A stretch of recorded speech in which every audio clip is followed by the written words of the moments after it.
Wade Franson is the host of Created in the Image of God, a series that examines the role of religion in society, from messianic returns to the emotive responses transmitted through our culture. Wade fearlessly addresses reality claims from all directions, objectively exploring their compatibility with Holy Scripture. Joining him is Daniel Sanderson, CEO of Planksip, an international philosophy and cultural media outlet, helping emerging thought leaders with personal branding by co-creating organic content. Tonight's episode, The Great Disappointment.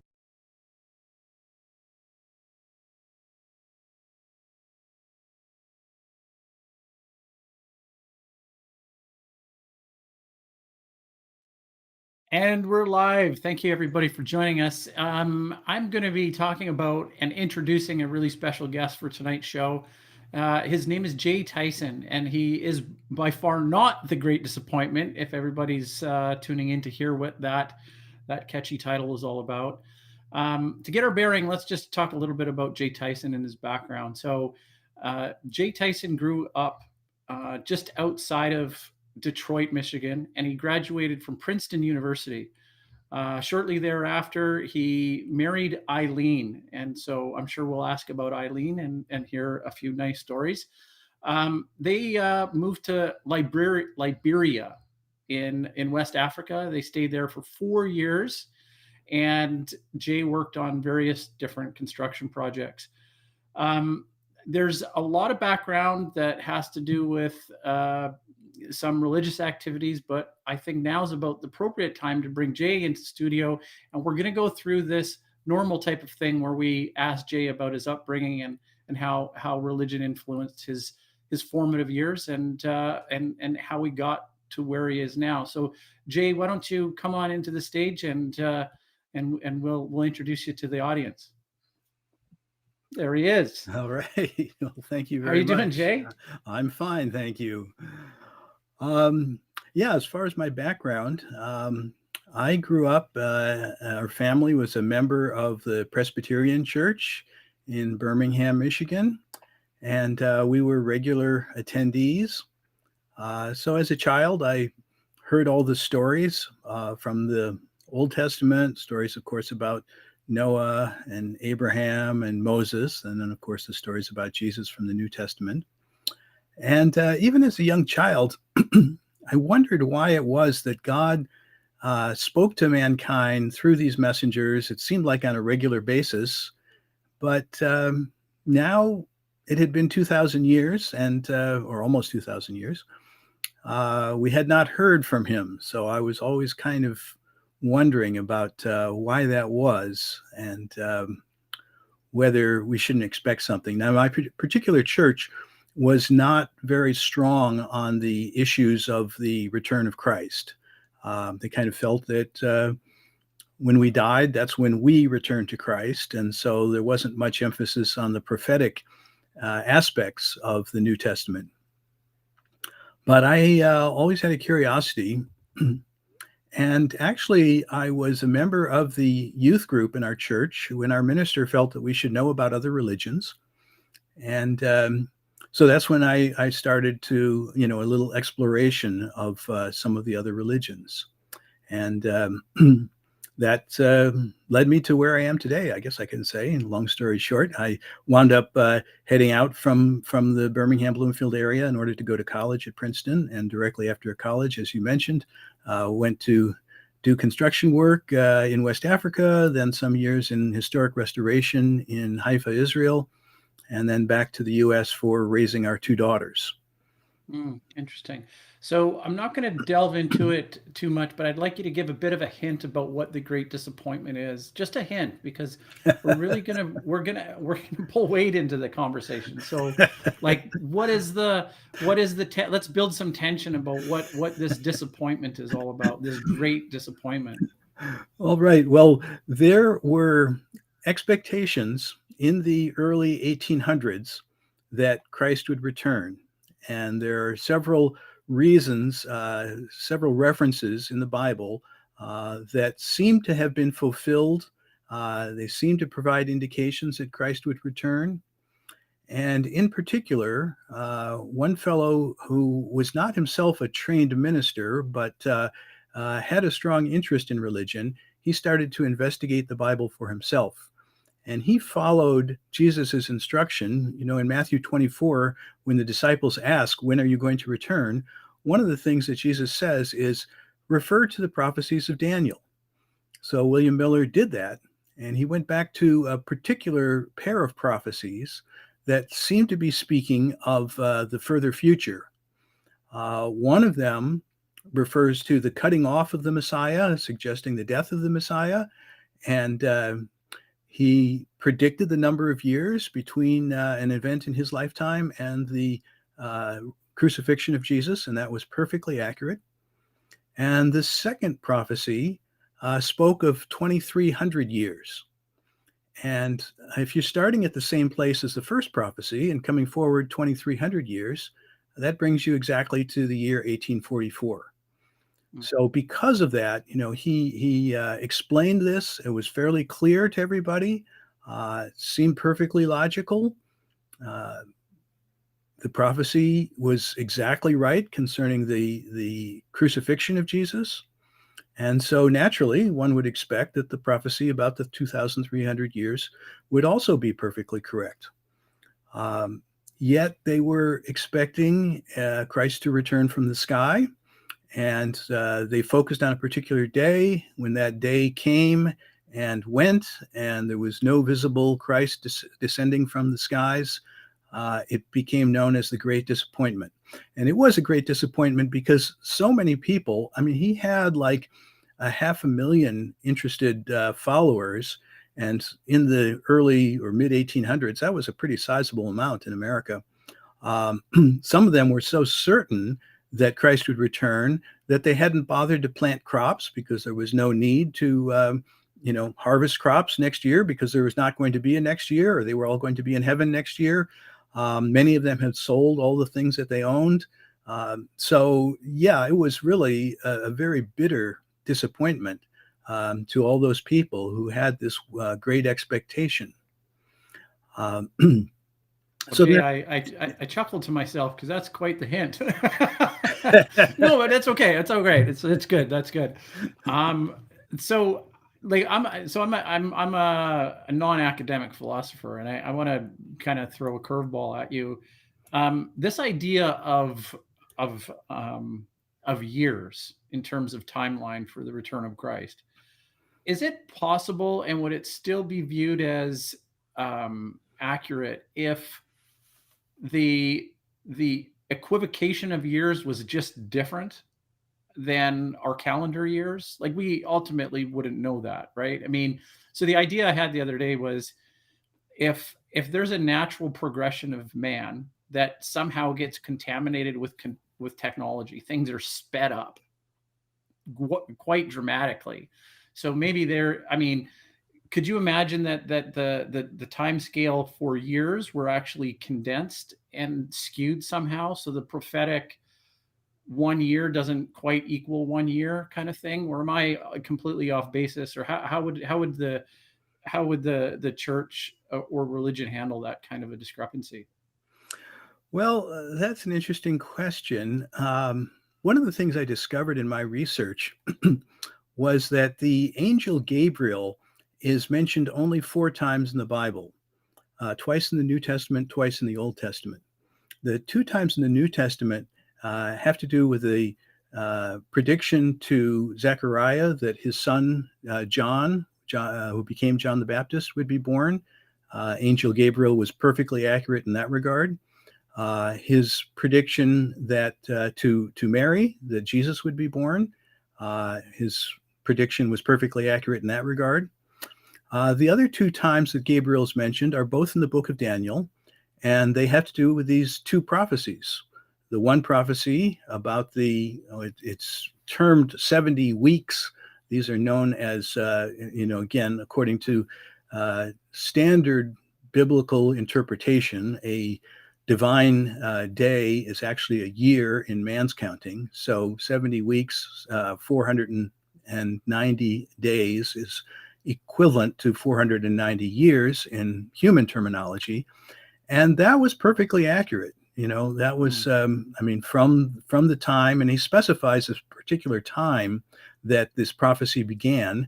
And that time, because it's linked to an event of one of the kings of the Persian Empire, that time is known to historians. So it was pretty clearly focused as to when it began. So then the question becomes, if Gabriel was accurate in these three prophecies, wouldn't it make sense that he would be accurate in the same way in the fourth one? I mean, there's no real reason to believe that there should be some kind of a change in methodology or anything like that. So that's why, people were so clear. And it's kind of interesting that William Miller was not actually the first one to predict the year 1844. There were others earlier who had come to the same conclusion, but of course they were so much earlier that it wasn't going to happen in their lifetime, and so it didn't generate a whole lot of public interest. William Miller came to this conclusion in 1831, so this is like just 13 years before the event is due to occur. So that helped to focus people's attention. Okay, well, you know what? You've redeemed yourself because you've brought in some good tension into this equation, and I'm happy to bring Wade into the conversation right after a commercial break. I'm going to leave the two of you alone, though. So take it easy on Wade, okay? He's a sensitive man, right? So he needs lots of love, okay? And so we're going to go to a commercial break, and when we come back, it's going to be you and Wade. And I'll see you a little bit later in the show. Thanks, Jay. All right, thank you. In a world increasingly disoriented and lacking spiritual values, many are turning to religion as a source of inspiration and comfort. Each person chooses their individual path, and if there is one thing we are known for, it's providing a positive platform for diverse points of view, to provide each of us the opportunity to discern truth for ourselves. Something or Other Publishing is proud to announce the creation of Royal Falcon Press imprint to feature the unparalleled talent of multiple writers who will bring uplifting and thought-provoking contributions to the body of religious literature, offering current spiritual insights and practical solutions to the challenges we face.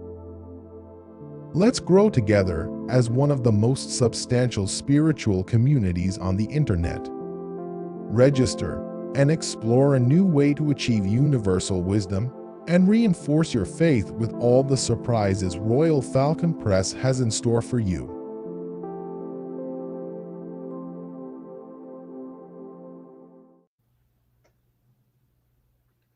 Jay, it's so good to see you here. It's good to be here. And you're also just back from an international trip, one that wasn't all that pleasant for you in some ways. Tell us a bit about that. Yeah. So one of my daughters fell in love with a young man from India, and subsequently they married in 2014. We had the wedding in India. We traveled to India for it because it was easier for us to go from America than for his family to come here. So that marriage has gone very well. Unfortunately, my son-in-law's father passed away just a couple of weeks ago. And according to Indian tradition, it is important not only that the daughter-in-laws should attend, but also that the father of the daughter-in-law who attended the wedding should also attend the funeral services. So on short notice, I was called to get on a plane and head off to India with my daughter and their two children. And my son-in-law had gone ahead, actually. So that was a little interruption to our plans for late May and early June, but I'm back now. And so condolences there. And but this obviously, as Dan introduced you, not your first international trip. You've spent quite a bit of time outside the U.S., largely due to your professional career as a structural engineer, or is there a different term for it? Civil engineer Civil engineer. includes structural, but includes other things as well. And how did that degree background serve you in what led to you being on this show, which is that you're an author with twin books that are really quite amazing. The depth of research that was performed and the way in which you wove the themes together. So tell us a little bit about how those international experiences and your training as a civil engineer helped you in conducting the research and writing those books. Well, I guess I would say that my interest as an engineer also kind of connects with geography, knowing where things are and how they're connected. But it was really in 2012 that I took a particular interest in learning about William Miller. I was coming home from a trip to Maine, and I stopped in at the William Miller farm, which is on the border between Vermont and New York. I say in New York, but close to Vermont. And I heard the story, and I was very impressed. I mean, I had heard in general about his predictions, but I was impressed by the sincerity of his search. He was not a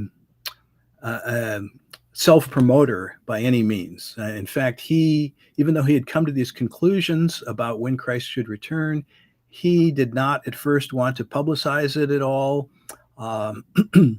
In fact, there's an interesting story about how he finally told God, look, I'm not going to go out and talk about this unless someone comes and asks me to. And don't you know, within an hour, there was a fellow who had come from a nearby town who had heard of William Miller and his ideas.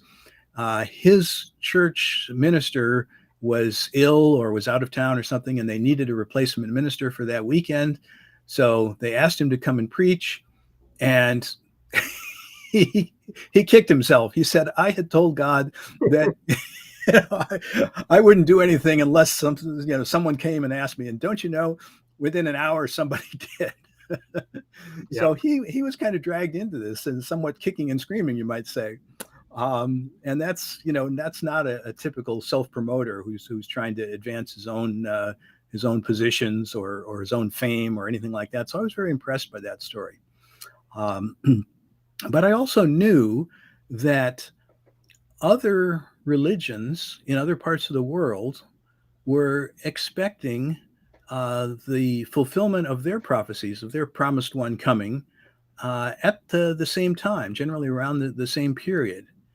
And so I was wondering how one might connect the story of what was going on in the West, in America and Europe in 1844, with what was going on in the East.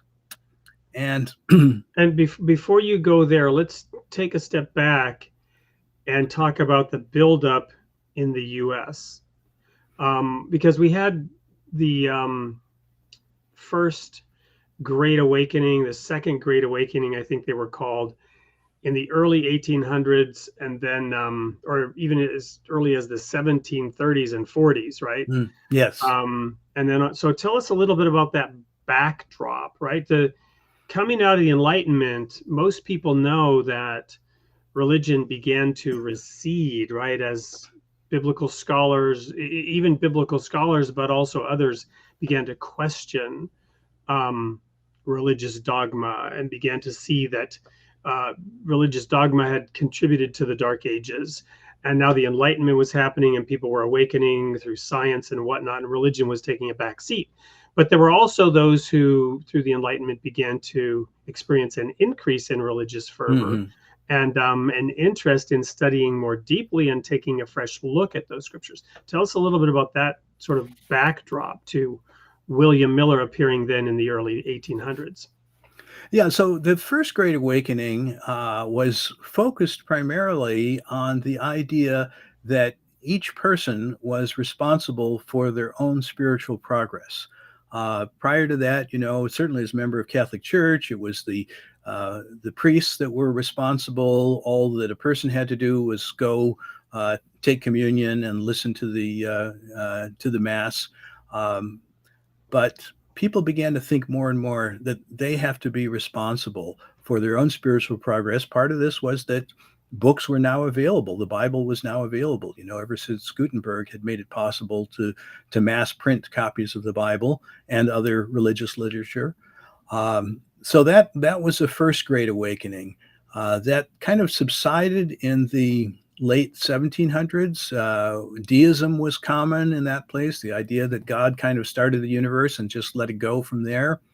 But in the early 1800s, the idea of Christ's return was sparked partly because Jesus had given instructions to his disciples to take the gospel to all nations, and that when they had done that, that would be the time for him to return. And people realized Matthew 18:14, maybe, if I remember it. Matthew 24, 24:14. 14, yes, exactly. And this gospel shall be preached unto the world as a witness, and then shall the end come. Exactly. So that just really pinpointed it. And they said, well, look, we've sailed, especially the British, other countries as well, but especially the British Empire had carried the gospel to all the nations that was part of its empire. The Spanish, of course, and the Portuguese had carried it to South America, and the Dutch had carried it to the East Indies, excuse me. And so, at that time, it was felt that, well, we had done what Jesus has asked us to do. And so, now's the time we should expect him to return. So that was one indication. Another indication was that there are several references in the Old Testament. Probably the most consistent prophecy in the Old Testament is that the Messiah will come when the Jews return to the Holy Land. And the Jews were beginning to return to the Holy Land based on a prophecy in the Zohar, which is the Jewish book of mysticism. So a big movement had started as early as 1808, and they were expecting the Messiah to appear in the year 1840, which is the year 5600 in the Jewish calendar. So a lot of people started to return. The majority of people in Jerusalem by that year were Jewish. So this long prophecy, for centuries, even millennia, I guess you could say, really, since the Romans had forced the Jewish people out of Jerusalem in the early 2nd century.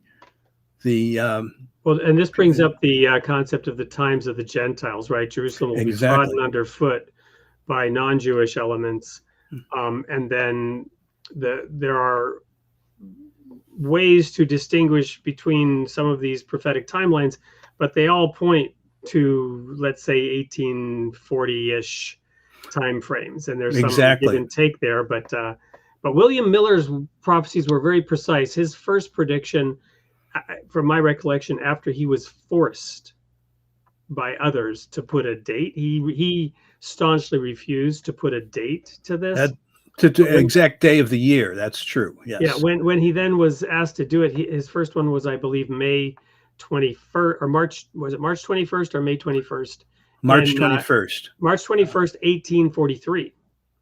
Yeah, that was true, and that was based on a reference in the Old Testament to the fact that the Jewish people were allowed to return to Jerusalem on the first day of the year. And the Zoroastrian year, they were leaving Zoroastrian Persia. So first day of the Zoroastrian year was the spring equinox. So that would have been March 21st.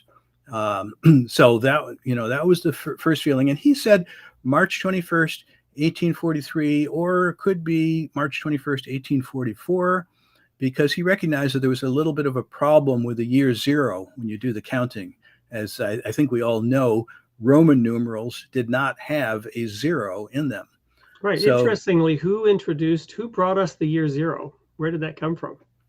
That comes from what we today call the Arabic numeral system, which actually originated in India, but it got transferred from the Arabs, from the Indians to the Arabs, and then eventually it got transferred into Europe by a young man who studied at an Arabic university, and then when he went back to Europe, he eventually became Pope. And as Pope, he was, he loved the Arabic numeral system. As Pope, he had the authority to say, we're getting rid of the Roman numeral system. We're going to use the Arabic numeral system. So some know that I have sort of a fascination with the city of Bab El and the Tower of Babel, and the story about the confusion of the languages. And the analogy I like to use is this was like the smashing of a clay pot with the pieces strewn across the planet, with different peoples having different pieces of the grand puzzle. So I want to circle back to something that Dan mentioned while I was in the behind stage listening in, about the year, right? Could a year perhaps have a different context? Could have been stretched over time or shrunk over time through different concepts. But we've got and then my phone rang. So if you guys covered this, I missed it. We've got the Jewish year, which is a lunar calendar. We've also got the year in Islam, which is a lunar year as well, with a different number of months and a different way of calculating the years. So how does that play? And then we've got the prophetic method, in which God says for prophecy purposes, he often takes a day for a year. And then he talks about prophecies in the terms of X number of days. And then you have to interpret each day for a year in counting prophecies, right? This is something that William Miller dealt with. What are your comments on that sort of mix of ideas that I've thrown in there about different lengths of years with different numbers of days, and then counting prophecy by counting a year for each day? Yeah, it's kind of fascinating because if you are to use the number of days in the lunar year, which I think is somewhere around 354, and the number of days in a solar year, 365 and a quarter, if you average them, the average comes out to be almost exactly 360. And so whenever we talk in prophetic terms about a year that is equal to 360 days, 42 months, counting 30 days per month. So that makes the calculations a little easier. They don't bother to get into the fractions. But the Jewish year, of course, is a lunar solar year. In other words, adjustments are made for the fact that the lunar count is shorter. Because they use the seasons. The calendar has to be kept in sync with the seasons, right? Mm-hmm. Winter, spring, summer, and fall, and the harvest cycle. So as the calendar gets out of sync, they throw another month in there in the Jewish cycle to keep it in sync with the solar year, right? Is that how it works? Yes, that's correct. And in the Islamic system, you're short a few days, as I mentioned, so that roughly every 33 years, you have to count on 34 of the shorter Muslim years. So it's very close to 3 years per century difference. So all of this is rather arcane, but it really highlights the dedication and diligence, and to a degree brilliance, of William Miller, as we'll find out later, to come to this year of 1844. So I'm going to go now to another commercial break, because this next commercial break is actually an ad for your book, Jay, your first book. What's the title of that? The Wise Men of the West. And why did you choose that title? Because I thought it was interesting that the wise men of the East, the story of the wise men of the East in the Bible, is the one main example of successful prophecy, where the wise men were able to follow prophecies and successfully find Jesus at his birth, in this case. So I thought, well, maybe what would it have been like if people from the West had decided to go out and search, much the way the wise men from the East decided to go out and search. And in the process of searching, they discover that the William Miller part of the story is just the tip of the iceberg. And what is the genre of your book? So we call this historical fiction. because the main characters and their movements are fictional, but it is surrounded by history. It's constantly referring to historical fact. And even the epilogue at the end of the second book ties everything together by being entirely nonfiction.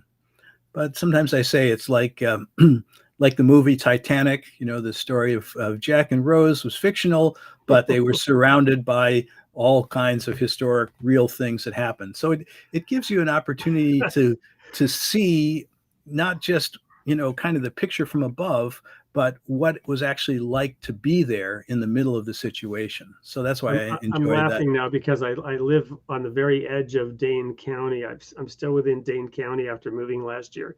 And the statement about Dane County, which is in Wisconsin, was always 70 square miles surrounded by reality, right? So you struck a note there. So that's, of course, politically speaking.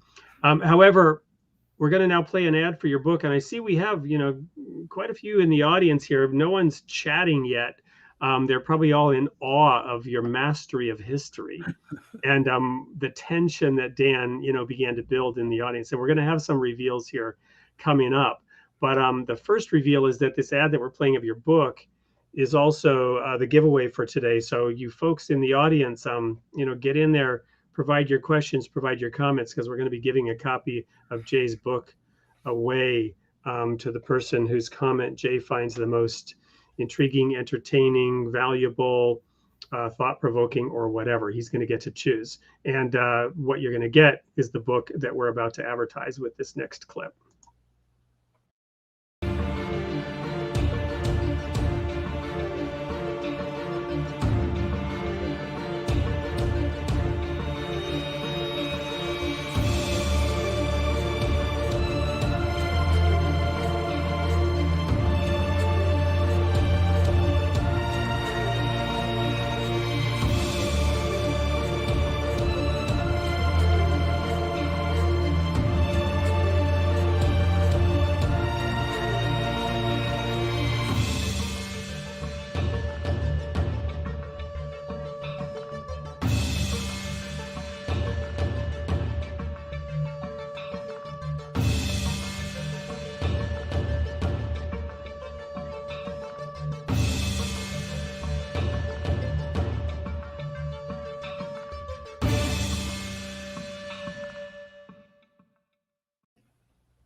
So we don't have a link below, but we do have a QR code.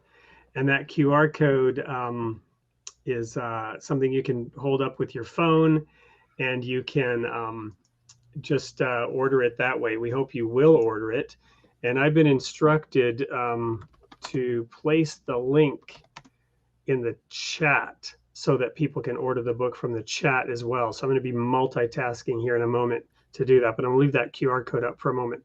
So Jay, I'm going to start the reveals now. First by saying that longtime listeners know that my religious background was in a group that was very intensely, unlike the Presbyterians, very intensely focused on the return of Jesus. And we were very aware of William Miller and his work. And we also recognized those prophecies, and we knew why those prophecies pointed to 1844. We could do the math. But obviously, like those in the Great Disappointment, we hadn't seen Jesus. He didn't seem to be anywhere. So we were continuing to look, and some people were saying that we were setting dates. Some would say we never set dates. It's debatable as to whether we did set dates or not. But tell us a little bit about your visit to the actual house that William Miller was in, and the initial stages of writing that book.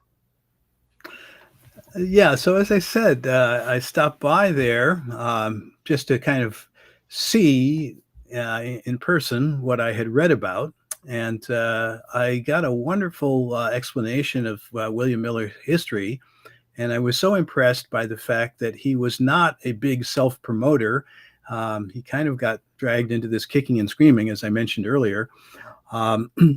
So, you know, I left there thinking about how amazing it was that this was going on in 1844 in the US, but I also knew that something else was going on in another part of the world, in the East. Um, and I guess I got busy with other things, and it was probably about 9 months later that I was returning from my home in Michigan, my parents' home, after we had to close it down and sell it after my mother moved into a nursing home. I was coming home in a rental truck, bringing some furniture back, and I started to think about this issue of how could we make a story that would connect what was going on in the West in the 1840s with what was going on in the East. And it occurred to me that you could perhaps make a story about a traveler who knew about what was going on in the East, in the West, and then traveled to the East and discovered things as he went. And interestingly enough, a few minutes after I thought that thought, the steering wheel on the truck I was driving started to shake violently. And I kind of panicked, and I pulled the truck off to the side, and I called the rental company, who called the nearest mechanic shop, and the mechanic came out and towed the truck into the shop. And I waited for maybe 20 minutes or so, and he came out and he said, "Well, I've got good news and I've got bad news. The good news is I know exactly what the problem is and how to fix it. The bad news is that the part that we need won't be able to get here until tomorrow morning at the earliest." So suddenly I had 24 hours of time on my hands, and all I really had was a pad of paper and a pencil. And so I started to chart out the general ideas of this story. And it stuck with me. I did a lot of research. I found out a lot more. Lots of pieces of the puzzle kind of came together. And I learned a lot more about what the other religions at this time in the mid 1800s were expecting as far as the coming of their promised one. So I wove this all into a story of a fellow by the name of Zach Thompson traveling eastward, picking up a friend from England, James Lawrence. And then as they travel further and meet people, not only of their own religion, but of other religions, they learn step by step the whole story. And so by the time they get back, they realize that this story of what William Miller had learned was just the beginning of a much bigger story. And anyone who reads the book, by the time they're finished with volume 2, will have the full story. Now, a pivotal turning point of this question of William Miller is found, interestingly, in a telegraph message. And full disclosure, and part of the ongoing reveal here, you and I are both Baha'is, and that telegraph message is a significant moment that is often cited by the Baha'is. Tell us a little about that first telegraph message, and why should anyone care about a telegraph message? What is the potential significance of that from a prophetic perspective? Well, the message was, "What hath God wrought?" And where did that come from? So why did Samuel Morse? Where did he get that from? So that comes from the Bible. I think it's Book of Numbers 23, is that? Yep. And yeah, so but why did he pick that? What's the circumstance behind that being the content of the first telegraph message? Well, was it his niece, or? Yes, it was a relative who selected it, and exactly, whether she was motivated in a dream or what, but somehow she selected that. And it is so interesting because this really represents the birth of the electrical age. Prior to that, all that was known about electricity was that you had static electricity, you had lightning bolts, you had Benjamin Franklin flying a kite in a thunderstorm, but not a whole lot more was known about electricity. And so now, for the first time, but in the Bible, Mhm. there's something related to electricity with regard to the return of Jesus. What is that? Well, yes, that's true. Um, Jesus does say that uh, as the lightning which comes out of the east and shines far to the west, so shall be the coming of the Son of Man. So he gives us this clue there that the coming of the Son of Man will be from the east, and the news will move to the west. And it strikes me particularly that in the east, it will strike as a lightning bolt. And the west, it would be more or less the rumbling of the thunder. Um, Well, and what I'm thinking is that electricity, mhm, lightning is electricity, isn't it? It's mhm, electricity, and the telegraph message was sent via electricity, an exactly. electrical charge or impulse through a line, and that line, didn't it travel from east to west? Yeah, I guess from Washington to Baltimore, as I understand it. So, yeah, it certainly helped connect the East and the West. Um, it was very easy to set up these telegraph lines right along the railroads. The railroad system was also blossoming at that time. It was a very easy thing to put up a series of poles and wires while you were laying the railroad tracks. And in a short time, I think it was 1866, so less than 20 years later, they had already laid cables across the Atlantic Ocean, and now they could speak, they could contact Europe directly, instantaneously, instead of having to wait for messages to come on ships. And within another 20 years, India, Australia, and China were all connected. And suddenly, this neural network of electronic communication really started to blossom. When we think about the modern age, I mean, we cannot imagine the modern age without this kind of instantaneous communication. So that we won't dive more deeply into it, but that lightning bolt image, the electrical impulse that went through the first telegraph message. And by the way, President Lincoln used telegraph messages in the Civil War a few years later, and he called them lightning messages. Right? The full text of Numbers 23, verse 23 is, surely there is no, this is from the ESV. What's the ESV? English Standard Version, maybe. Mm-hmm. There are, of course, many translations of the Bible. I just randomly Googled and what is Numbers 23:23, and it suggested this translation. Surely there is no enchantment against Jacob, nor any divination against Israel. Now it shall be said of Jacob and Israel, what has God wrought? What hath God wrought? Another translation I read started out, from this day it shall be said of Israel. From this day. What was that day of that telegraph message? So that was May 24th, 1844. And there were some other events that happened on that day that I think you talk about and unveil in your book.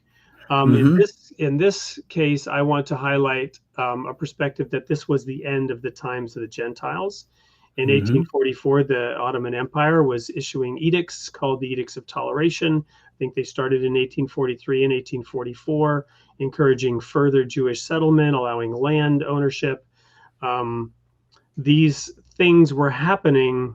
And of course, students of prophecy realize that certainly one interpretation is that when Jesus returns, he would reestablish the Jews in the Holy Land. You already highlighted the fact that migration of the Jews was beginning earlier, but this message seemed to signify a certain point in time. Yeah, it is interesting that up until that time, the Jewish communities there had to rely on donations from their home communities because they were not allowed to own land. They could not, therefore, have any really established business. They couldn't earn a living, basically. So they had to rely on donations. And of course, that strongly limits the number of people who can go there. But once they could own land and start opening their own businesses, then they got a real foothold. And that really opened the door to having more Jewish people from around the world come and settle in the Holy Land. So when we look at biblical prophecy, I'm going to take a couple of steps back here. From the mists of ancient times, we have those opening stories in the book of Genesis, right? Our co-host Dan and I were talking earlier. I don't know if we want to continue this conversation later in the show, probably not, but talking about the stories around, for example, Noah and the Nephilim, I believe it was. Mm-hmm. And from these stories, we have carried forward even prehistory, right? The first man and woman in the Garden of Eden. Now, some interpretations of that align with the Jewish timeline of history, which, as you mentioned earlier, was 5,600. That correlates quasi to this 6,000 years. And this, on the one hand, we have a day equals a year. And then on the other hand, we have a day equals 1,000 years with God, right? So you have these different ways of looking at time. So it's actually quite interesting that Dan was raising that question. And that's one reason why people interpret 6,000 years. But my point is this: when you start going back tens of thousands and even hundreds of thousands of years into human history, and the first concepts that were being raised and the first oral traditions, and when we began to see writing emerge, the language and the concepts that existed were very different. Even the concept of a year, as documented by the Jews and the Muslims, was different from a lunar versus a solar. So you have this kind of swampy situation when you try to look at prophecy, and there are all kinds of different ways of looking at it. But what was recorded, nonetheless, was so accurate in another sense that William Miller was able to divine 1844 as a year. And then you have these other things impacting, and lo and behold, you now have the emergence of a Jewish state, which is the manifestation of something that is recorded practically on every page of the Bible. The entire Bible could be said to have been filtered through a Jewish sensibility around their national narrative and their national destiny, and the symbols and tokens of their belief in their covenant with God, which they maintained. And there's that famous prayer that the Jews pray, and the toast that they make at Passover next year in Jerusalem, which has carried them forward through history, and also perversely allowed them to be identified as a unique people by Hitler in World War II. You have the emergence of the Holocaust, which further then cemented the need, the desire of a Jewish homeland, and the establishment of a Jewish state in 1948 coming out of the Holocaust. So that's a big, long chunk of narrative. But what I want to say, interestingly, to tie this up with a bow, is that was it you that mentioned deists, or Dan that mentioned deists? Yeah, I did. Being the belief that God started things and then is hands off. There's an element of deism to this narrative that I'm weaving, in which I believe God is more hands-on than the deists would suggest, but he's also incredibly hands-off to allow these different formulations of years, these different formulations of language, these different concepts to emerge from Jewish and Muslim history. And the way in which I view all of this happening from a prophetic perspective is simply to know that God exists outside of time and space.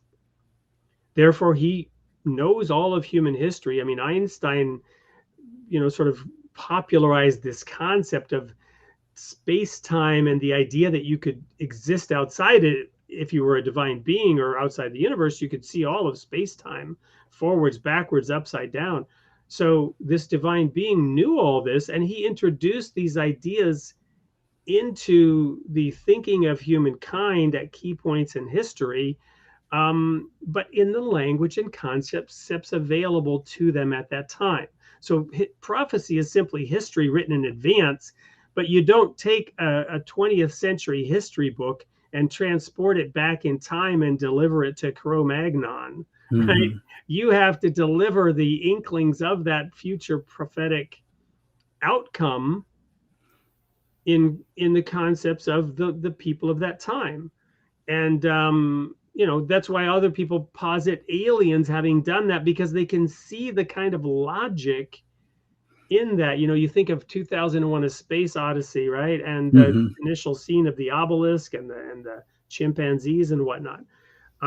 So I've just spoken a lot of words and woven this narrative. What's your take on the unfolding of prophecy throughout time, and how this, maybe this even ties into what you're doing with your historical fiction approach to it? Yeah, so it's kind of been an interesting experience being an author of a novel, because one of the things I learned is that if you've written 90% of it, 95% of it, and you realize that something needs to be changed, you can go back and you can introduce an idea early on, and then that idea might filter through the story and become very significant later on. There you go.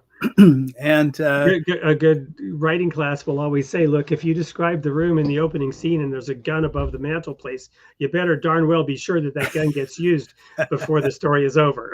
Yeah, exactly. So the fact that as an author, you exist outside of the time and space of your book, and if you want to change it, you can go back and make some adjustments and whatever. So, God is the author of this world, and he works things out. He's seen everything. He knows the end from the very beginning. So yeah, I've learned a lot in that regard. And then, of course, you have the raging debate between free will and determinism and destiny and fate. That's for another show. What we're going to do right now is quickly go, since we're talking about authors and existing outside of time and space and the creative power of an author, we're going to do a little promotion for the publishing company, Something or Other Publishing, that is a sponsor. And then we're going to bring Dan back in the studio to kind of help us wrap this up. Dan being also the sponsor of the show, co-sponsor, and the founder of his own platform for authors and others to help promote themselves and their work. So we'll go to this promotion, and then we'll bring Dan back. And stay tuned, everyone. I'm seeing a few comments, but we still need some more poignant ones so that Jay can pick one and give a copy of his book away. Stay tuned.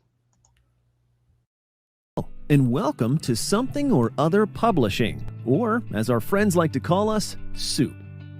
Soup is a platform that connects authors, readers, and service providers in one convenient place.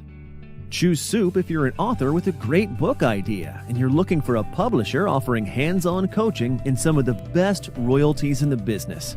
Or if you're a reader who enjoys engaging with celebrated and emerging authors. We already have over 3,000 of them, and more are joining every day. You can even win free books by voting on their book ideas. Or maybe you're a service provider and you're looking to engage with over 3,000 authors. We're here to help. So whether you're an author, a reader, or a service provider, you're in the right place at Soup.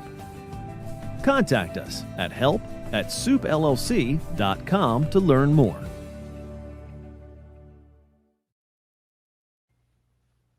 Or scan that QR code. Welcome back, Dan.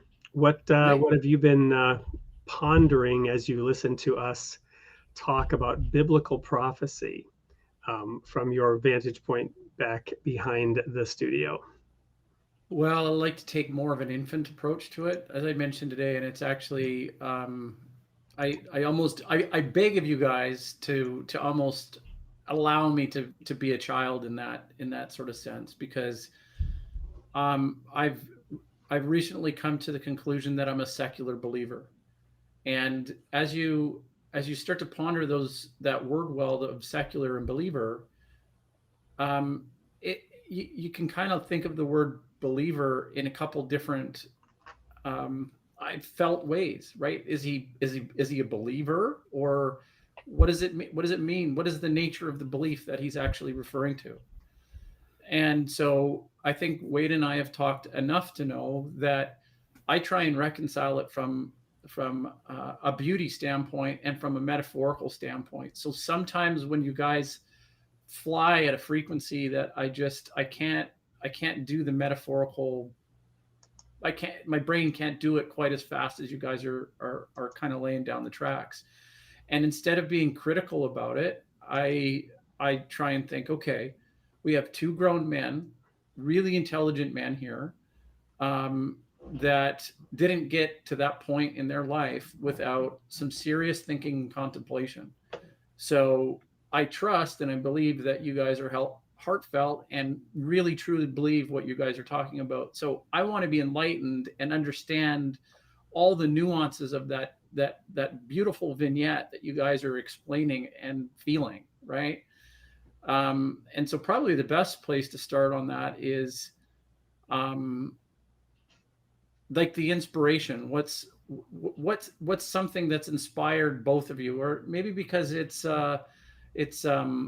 Jay's the guest on the show. I think I'll throw that to Jay. Like, help bridge the three of us in this conversation. Like, where are you seeing the strongest pull of inspiration from telling this story, telling your novel, authoring something, mimicking what the creator would be doing on a grand scale?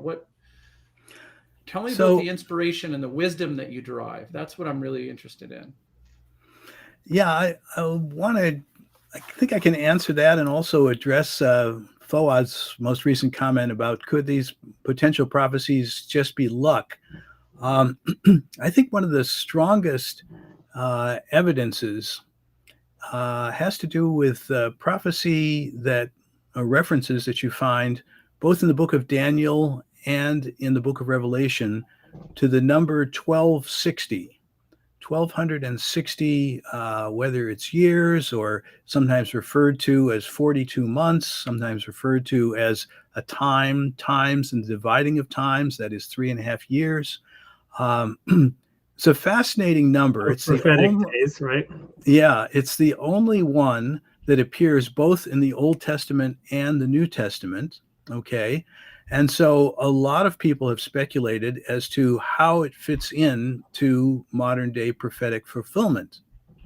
Now, when my characters go to the Middle East, they are surprised to find out that the year 1844 is, in the Islamic calendar, the year 1260. I mean, what are the chances of that? It's either one chance out of 1844. Well, Fouad, do the odds on that. What are the odds on just that one little thing? Yeah, I mean, to me, that just seems impossible that this could just be coincidence. And then when you look further, the first thought might be, well, maybe. Jay, I have to ask a question, and I'm not going to derail it because it's not. This isn't to prove you wrong. I don't get the light bulb that you're seeing in the coincidence. So please explain to me. So 1260 definitely had something to do with prophecy in the Old Testament and the New Testament. William Miller commented on this. It wasn't exactly clear from his comments. He had some theories about how it might fit in. He never studied Islam. Christians in the early 1800s typically wouldn't study Islam. And yet, when my characters get to the Middle East, they find out not only is it the year 1260, but also there's certainly a portion of the community that expects the promised one to come in the year 1260. And one you broke up there, Jay. So let me make that point for Dan. In Islam, the year 1260 was also the year in which the 12th Imam was supposed to return. Right. Yeah. So And some people might say, well, did the Muslims believe that there was something special that happened in the year 1260 because they studied the Bible? Well, it turns out when you look into it, no, it was an entirely different prophecy coming from the Quran. And it was just, I mean, some people say, oh, well, it's coincidental that these two major prophecies both happen to be focusing on the exact same year. And the 12, and again, the Muslim calendar is a lunar calendar, so the years shift. But in 1260, it turns out that almost entirely, like 98% of the year 1260, falls within the Christian year 1844. I mean, it started in late January, it ended in late December or something like that. So, the overlap is striking itself. So that's, that to me is an evidence that there was some intelligence that exists from way back a long time ago that could synchronize these things. And of course, because certain Muslims were looking for the promised one, and they were focused on that particular year. And interestingly enough, when the Baha'i faith began with the declaration of the Bab, he was in the ancient biblical land of Elam. Okay, he was in the city of Shiraz. It's known as Elam in the Bible, and it's very close to the same place that Daniel saw his vision about the 2,300 days. So Daniel, a lot of people, if they don't know the Bible very well, they think, oh, Daniel, yeah, he was in the Holy Land, right? No, he was not in the Holy Land. He was part of the Jews who were taken into exile by the Babylonians and continued to live there under the Persians once the Persians took over Babylon. So he was having this vision of the 2,300 days, and it turns out that it was very close geographically to the place where it would be fulfilled in 1844. So, I mean, you can say coincidence, but after a while, one has to say, this looks like more than coincidence. Allow me to jump in here, because I want to address a different aspect of this, right? And so, for those who don't know, Jay just brought up the Bab, right? The Bab, who is, as he said, let's just call it first big cornerstone in what we call the Baha'i faith. Mm-hmm. His name means gate, right? And he declared that he was the gate of God, which in Akkadian is Bab El. So you have the city Bab El, and the Bab is known as the primal point. And he would begin the process of reuniting mankind and establishing one language, which is the sort of undoing of what God called Babel, or the Tower of Babel. So the point is, you've got all these puzzle pieces, this complexity, and my perspective is that, so if Fuad is a skeptic, he might truly be a skeptic, or he might be angling for, the most intelligent comment to get a free copy of Jay's book. I'm not sure what Fuad's motivation is for his particular comments, which are very interesting.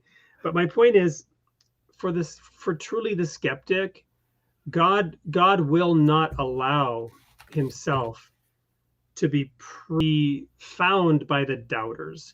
I remember when I was a minister, I gave a sermon on the subject of doubt. And a doubt can never be answered. Remember when you were a kid and you said, I doubt it, I doubt it, I doubt it, right?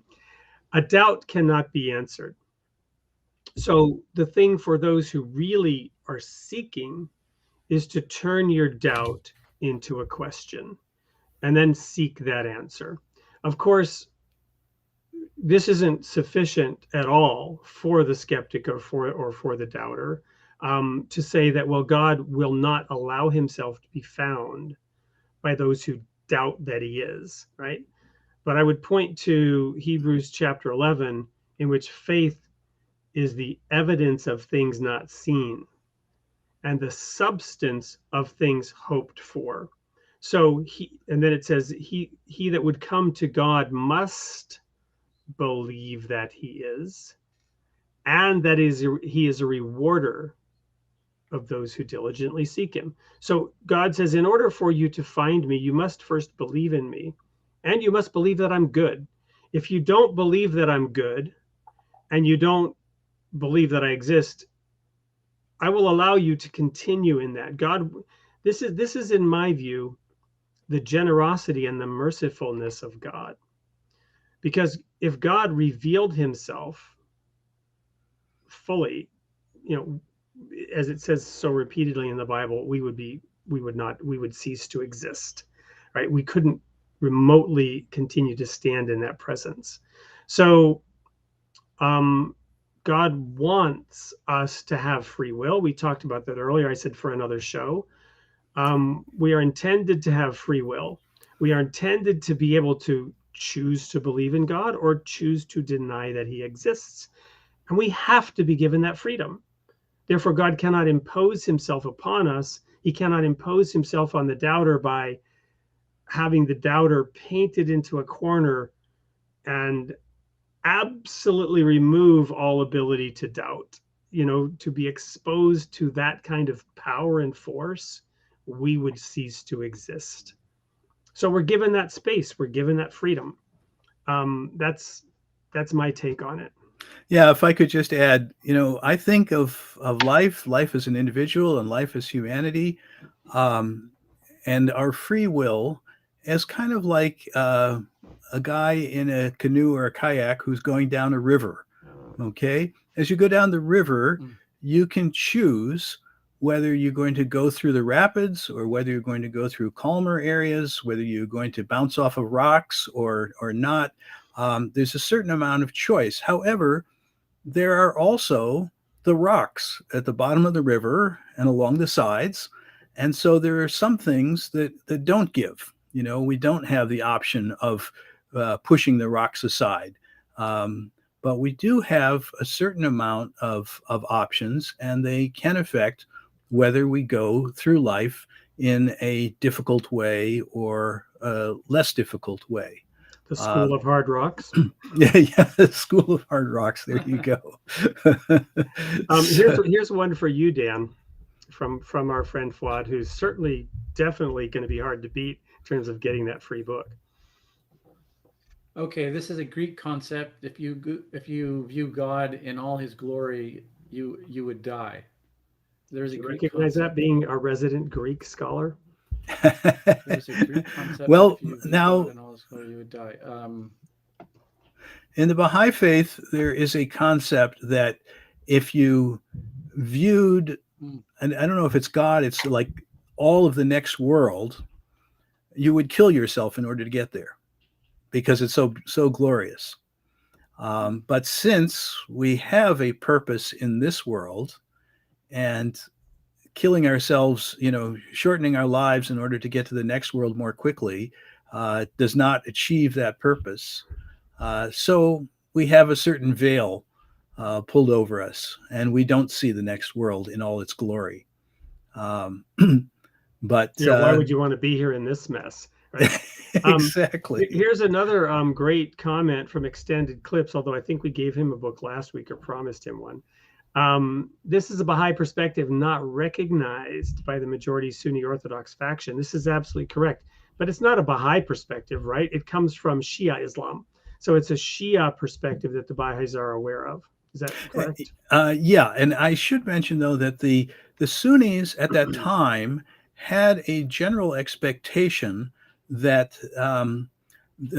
of course, they don't believe so much in the return of the 12th Imam, because that's not part of Sunni Islam, but they believe in the return of Christ, and they believe that would happen sometime in the middle of the 13th century, that is the 1200s, middle of the 1200s in the Islamic calendar. And I have a book that goes into the details of that. If he wants to send me an email, wisemenofthewest.com. Or wisemenofthewest@gmail.com. I'd be happy to share information on that. Awesome. So we're running out of time. We're not going to count. Started. We're not going to count an hour and the day for a year, because we'd be here for quite a while. And this has been fascinating, Jay. And I've got, sometimes we go well into overtime, but given the relationship that we have, I'd rather have you back than extend this beyond the bounds of prophecy and decency. We prophesied that this would be an hour-long show. I do want to make one comment, though, and that is, somewhere in all this discussion, there was the idea of going back and, correcting something in a book, adding something in a book. But the idea, I think, from the Baha'i faith, not that this is something I've read or seen, but I'm sort of extrapolating here. As God sends his messengers, and this isn't unique to the Baha'i faith, as God sends his messengers, right? The word angel means messenger. As God sends his angels, as God sends his messengers to humankind, even if he's more in the direction of what the deists believe and sort of hands off, of all the things that he would control, that would be the thing that he would control the timing of. You follow me? He would predetermine when, at what point in this unfolding story of humankind with its own free will, he would make the determination of when the catalyst of a new messenger would be introduced into the story. And thus the specificity of these specific prophetic timelines would be something that he would care about and that he would preordain, even logically, much less to help the believers be able to sort through all these puzzle pieces and perceive this divine hand in a way that skeptics could also say, just coincidence, and you're making it up. You're proof texting history and scripture, which, is a fair perception. It's a fair hypothesis that we're biased and we're just proof texting all this. Yeah, I never mean to suggest that prophecy alone should be the guide to accepting something. Prophecy is kind of like a flag. On one hill, there may be many hills, and the flag says, come to this hill and take a look more closely. I mean, like Isaiah, I will set a sign to the nations. I will hoist an ensign, right, on the hill. Yeah. Then you have to come and look at the actual writings, see if they make spiritual sense, and decide for yourself. But the prophecy is one of the things that maybe helps people, attracts some people, doesn't always attract everybody, but it attracts some people to come and take a serious look. Yep. I'm going to just throw one more comment in here for Fouad. I don't know if you've ever read Isaac Asimov's Foundation trilogy, but he introduces the concept of psychohistory. And I'm trying to remember the name of the protagonist, Harry something or other. And psychohistory, and it's also similar actually in the novel Dune with Paul Mudd-Dib, and his ability to see the future through like a massive multidimensional chess kind of approach.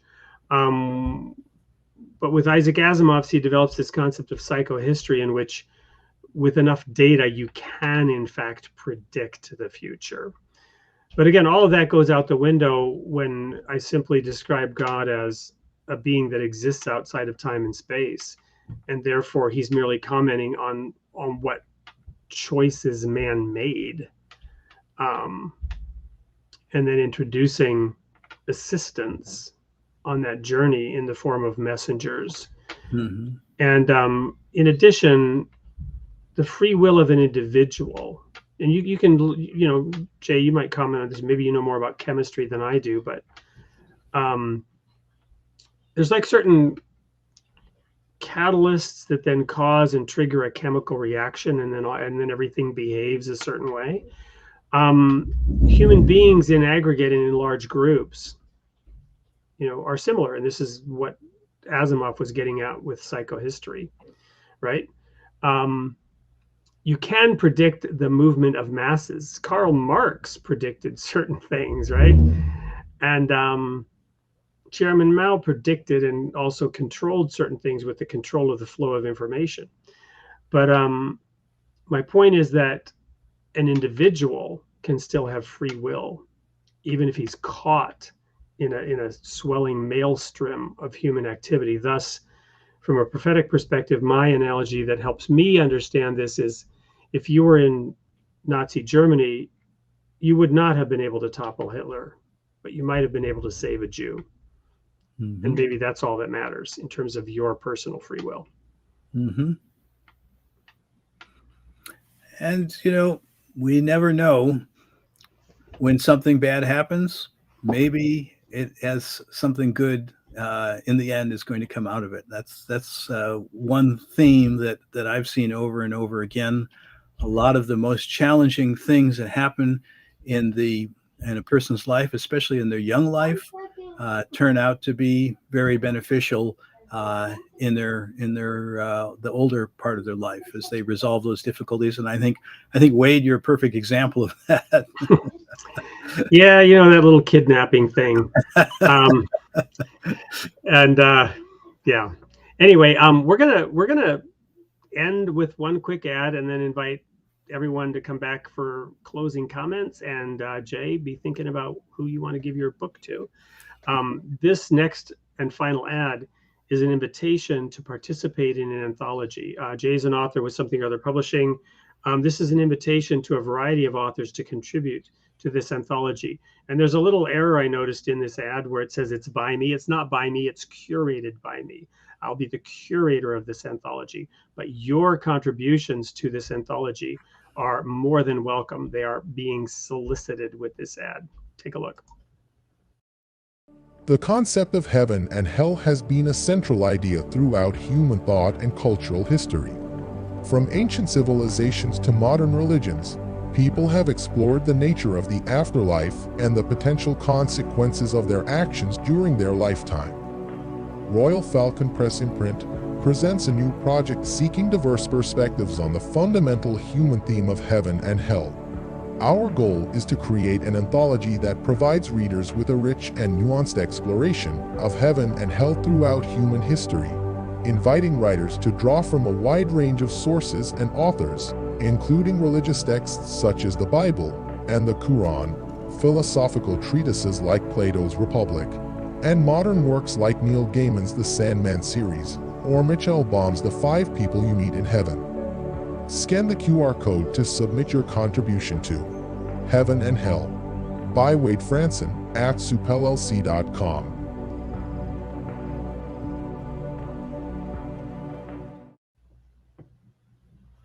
We'll display that QR code for a little longer because we really do want you to access and contribute to this anthology. And you can also just send an email to info@soupllc.com. But Jay, I hope you've taken a moment to be perusing all these wonderful comments by these amazing people and may have picked one and share with us and why. Well, I've certainly seen several of the comments by Fawad A, and they're certainly worthy of discussion. So I think I would pick him if I had to pick any one person. Well, Fawad agrees with that.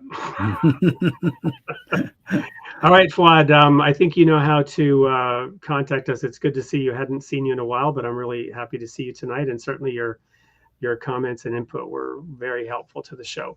So Dan, Jay, here's your chance. Last words, what you've learned or want to share, thoughts that you have before we sign off for the night. Well, Dan, I'll go first. Yeah, I'll go first, and then I'll leave you with the last word, Jay. I'm excited to have you back. I feel eager to dig into it a little bit more, especially the commonality of the Abrahamic religions. I think that there's something that we didn't really uncover. That they all came from a common thread, and so I'd like to explore that a little bit more. Yeah, the weave of these things is really unbelievable. Jay, I don't know how many years you've been studying it. As I mentioned, I grew up with it. I've been studying it for 50 years, and oops, did I say that? I mean, 30 years. 20 years. I've been studying it a long time, since I was a young lad. And I just continue to peel back that onion, and layer after layer after layer. Every few months, I'm discovering a new wow epiphany in the incredible depth of this, the weave. Yeah, and I'm was fascinated, and you'll see it in the book, that there's this connection with the ancient Persian Zoroastrian religion. This, of course, it connects to Christianity because the wise men of the East were Zoroastrian. In fact, the early Bibles don't call them wise men. The early Bibles all refer to them as magi, which was a specific reference to the spiritual class of the Zoroastrians. The Magi and the Zoroastrians drew their religious background. Zoroaster's religious background comes from India and the Vedic scriptures. So Zoroastrian kind of is a We're religion. big into astrology as well, by the way, studying the signs in the heavens, which there's a whole nother layer of how the star in the east, and how those magi were able to discern through heavenly signs. Yeah, so this is is a religion that bridges both East and West, and was also expecting a promised one. Zoroaster, who lived about 1,000 years before Christ, he spoke of three messengers coming about 1,000 years apart, and obviously we know Jesus was the first one. I understand Muhammad as being the second one. Muhammad and his 12 imams that were divinely guided. That's roughly 1,000 years. And then that brings us 1,000 years further to today. We're 3,000 years away from the time of Zoroaster. So that was very fascinating. In Hinduism, there is at least one prophecy that focuses on the year 1844 specifically. I discovered that as I was doing the research. Buddhism has general concepts, but again, was expecting a fulfillment in the mid-1800s. So there's just a real convergence that comes across and is discovered by my characters as they travel from west to east. Awesome. Well, thank you, Jay, for joining us. We will have you back. Thank you, the audience. Thank you, Dan. And we will see you all next week, same time, same place. And next week, we have a gentleman named Eric Monshine.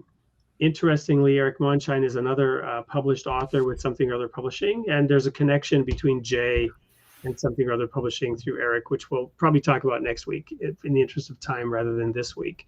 But Eric is also a person of great international experience, and he'll be discussing why this being grounded in history generally, not the history that we spoke of tonight, not prophetic history. It's not really a continuation of this show, but he'll be talking more about the American path through the last couple of centuries, and the role of America in global politics. We won't be talking politics, but the geopolitical place of America, and the idea of nostalgia. Eric's book discusses the time when he grew up, 50s and 60s, in a kind of a nostalgic way, but he'll be looking at the pros and cons of looking back at history and wishing that things were not progressing the way they are, and the role of religion in all of that. So we hope you'll tune in next week to listen to Dr. Eric Monshine, who also was with the New York Bar Association, trained attorney and part of the education system within the New York Bar. So an incredibly well-rounded gentleman who I know you will very much benefit from tuning in to listen to. So thank you, everyone. We'll see you next week. Thank you.